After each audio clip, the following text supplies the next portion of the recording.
Parnaíba é a Lagoa do Portinho e a Lagoa do Portinho é Parnaíba. Esse lugar encantador é um dos maiores cartões postais da nossa cidade, um verdadeiro refúgio de beleza natural e tranquilidade. Não é à toa que turistas de todos os lugares vêm até aqui para se divertir e se conectar com a natureza. A Lagoa do Portinho é cercada por dunas imponentes que se encontram com as águas calmas da lagoa, criando uma paisagem simplesmente deslumbrante.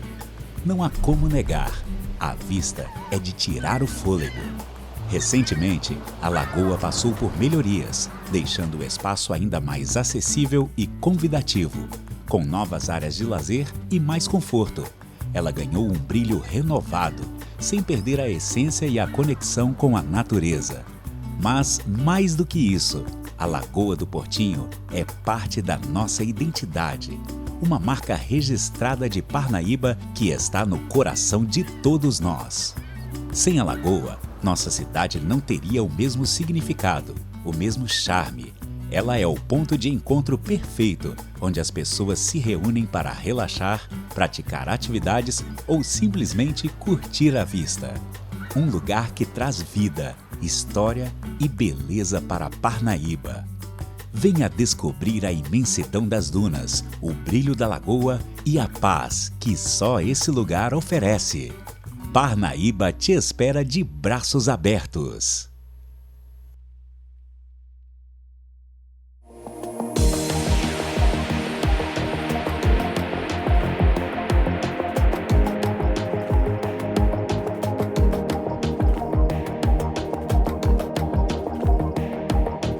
A Pedra do Sal é uma das principais praias do litoral do Piauí, localizada a cerca de 15 quilômetros do centro de Parnaíba, na Ilha Grande de Santa Isabel.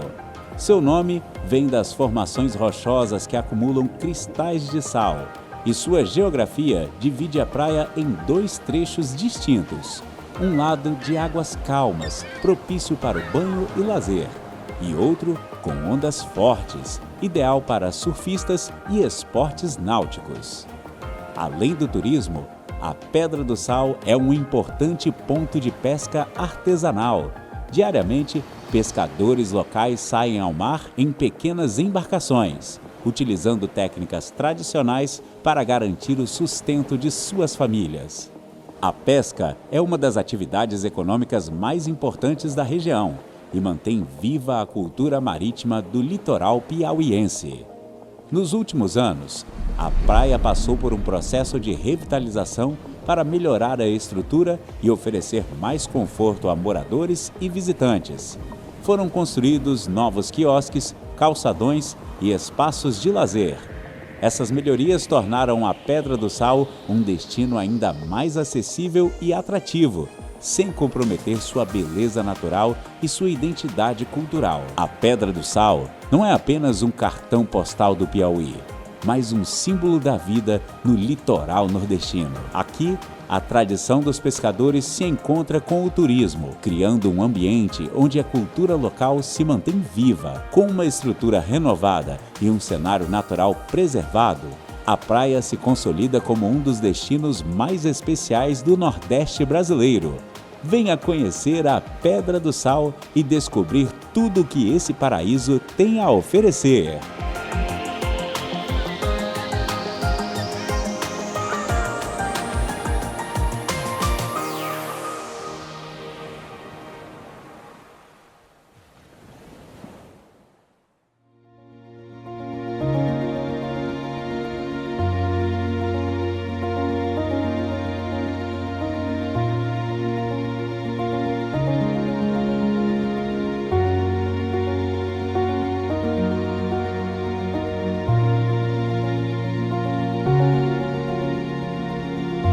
Sou Elcio Carvalho Mesquita de Araújo, sou historiador, professor e estudo a história de Parnaíba, que começa a partir do século XVIII, quando Parnaíba era um povoado, e surgiu um local que se tornou ponto de convergência do Piauí com o Maranhão, o Piauí com outras regiões. Nós temos o Porto Salgado, que inicialmente recebia essa denominação pelo fato de que o primeiro ciclo econômico de Parnaíba é o ciclo das charqueadas, e pelo porto eram exportadas as carnes, o charque. No entorno desse local, a carne era salgada, exposta ao sol para secar e depois passar por um processo de prensagem para retirar a maior quantidade de líquidos existente. E aí nós temos o charque. Isso no século XVIII, então porto salgado. Porém, a história de Parnaíba ela segue em vários ciclos econômicos e um deles é o ciclo também da comércio fluvial. Então Parnaíba era esse ponto de convergência e o porto era a referência tanto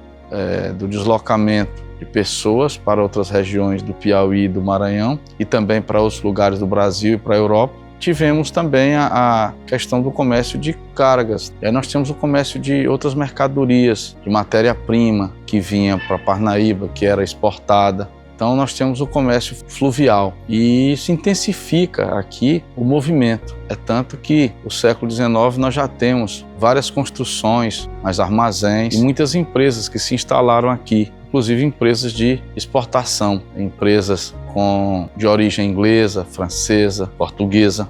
O Porto Salgado virou o Porto das Barcas, por conta também de um tipo de embarcação que aportava aqui, trazendo produtos aqui da região deltaica. Quando nós chegamos ao século XX, o porto vai servir como local de apoio e, logicamente, movimento de cargas, principalmente a cera de carnaúba, que se tornou um dos produtos mais apreciados no mundo, mais, digamos assim, de maior valor comercial. E aí nós temos o ciclo da cera e o Porto das Barcas, agora Porto das Barcas, continua em pleno movimento. Também tivemos o novo modal, que é o modal rodoviário, que torna-se uma prioridade a partir dos anos 50. E com isso o porto vai diminuindo a sua intensidade. Até os anos 60, passou um tempo praticamente fechado, abandonado, e houve uma reativação, passou por muitas reformas e hoje o porto é um local de atração, de muita visitação pelo seu valor histórico. As ruínas do porto hoje constituem um atrativo para o turismo. As pessoas vêm, visitam, se admiram, respiram essa atmosfera histórica que aqui existe. Então hoje é um lugar muito atraente e muito interessante para se visitar. O Porto das Barcas, o complexo Porto das Barcas, tem muito a trazer, a atrair pessoas para a visitação. E agora, por último, nós tivemos a inauguração do complexo do Museu do Mar, que é um local muito interessante, que conta um pouco da nossa história, da história da região, da história do norte do Piauí, da história desses bravos homens e mulheres que fazem parte dessa história. Então, o Porto das Barcas, como eu já falei, é um local muito interessante para quem deseja fazer uma visita e conhecer um pouco dessa história fantástica que ele tem a oferecer. Imaginar que por esse espaço, destas portas, passaram pessoas, mercadorias, fazendo com que a história deste local se tornasse interessante. Porto das Barcas, um ponto de convergência de pessoas das mais diferentes regiões aqui do norte do Piauí, do Maranhão, do Ceará. E essa troca de experiências, esse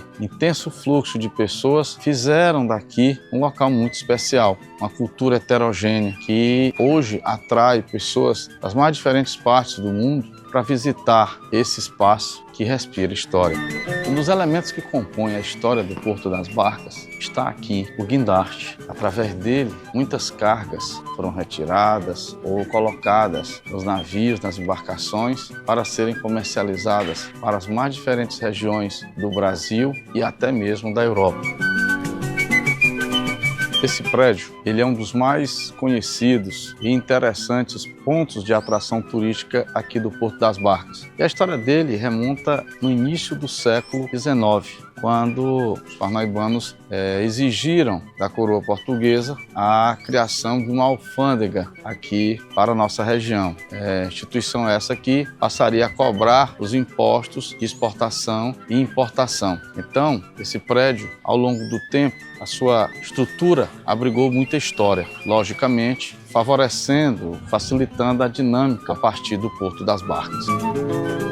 O Porto das Barcas tem uma representação do ponto de vista histórico, econômico, social, muito importante. Aqui se construíram grandes momentos da nossa história. Por aqui passaram pessoas, por aqui passaram cargas e que vão ao longo do tempo fazendo com que a nossa sociedade passe por várias transformações. Os vários ciclos econômicos vivenciados pelo Porto das Barcas, o ciclo do charque, o ciclo do comércio, o ciclo da cera, do babaçu. Por tudo isso, o Porto das Barcas tem uma representação grande para a nossa história e que hoje aqui é um lugar de memórias, de histórias, que as pessoas vêm, visitam, se sentem atraídas por tudo isso, por todo o seu valor, que de fato ele é imensurável. Então o Porto das Barcas tem todo esse significado: sociedade, economia, cultura, política. É um lugar atraente e que todos estão convidados para vir, apreciar e admirar.